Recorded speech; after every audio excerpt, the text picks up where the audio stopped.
Time മാത്രമാണ് important എന്ന് വിചാരിച്ച് ജീവിച്ച ഒരാളായിരുന്നു ഞാൻ. നമ്മൾ ഓരോ കാര്യങ്ങൾ ഫിക്സഡ് സമയത്ത് നമ്മൾ ചെയ്യും. പക്ഷേ നമ്മൾ 24 hours നമുക്കുള്ളൂ. ഉറങ്ങുന്ന സമയത്ത് നമ്മൾ ഉറങ്ങണം, ബാക്കിയുള്ള കാര്യങ്ങൾ ചെയ്യുന്നത് ബാക്കിയുള്ള കാര്യങ്ങൾ ചെയ്യണം. പക്ഷെ ടൈമിനേക്കാൾ ഒരു ഇമ്പോർട്ടൻ്റ് ആണ് എനർജി എന്നുള്ളത്. ഇപ്പോൾ നിങ്ങൾക്കൊരു 4 hours ആണ് നിങ്ങൾക്ക് എനർജിയിൽ എന്ത് ചെയ്യുന്നത് കാര്യങ്ങൾ ചെയ്യാൻ പറ്റണമെന്നുണ്ടെങ്കിൽ ആ 4 hours ചെയ്യാന്നുള്ളതാണ്.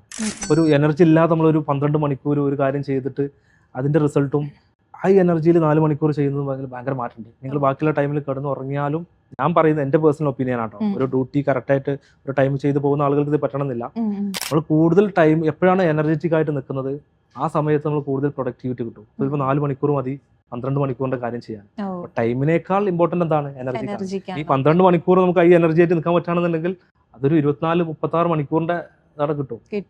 അപ്പൊ അത് എനർജി നമ്മൾ കീപ്പ് ചെയ്ത് കൊണ്ടുപോയി കഴിഞ്ഞാൽ നമ്മുടെ ടൈമിനേക്കാൾ, ടൈം തന്നെയാണ് രണ്ടും ഈക്വൽ ആണ്, പക്ഷെ ഈ എനർജി കീപ്പ് ചെയ്ത് കഴിഞ്ഞാൽ ടൈം ഓട്ടോമാറ്റിക് നമുക്ക് എന്ത് ചെയ്യും കിട്ടും, അല്ല പ്രൊഡക്റ്റീവ് ആയിട്ടുള്ള ടൈം കിട്ടും.